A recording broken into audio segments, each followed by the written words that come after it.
Abbiamo sempre detto e di lui cantato, siamo sempre non scena solidarietà di tutti i popoli che lottano per il riacquisto dei suoi diritti nazionali.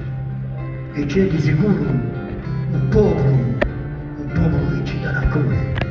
Questo popolo è un popolo vasco.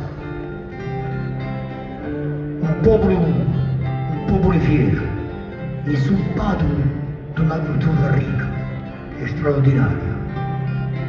Un popolo che ci ha inciso in cuore i ricordi fraterni e maggiori.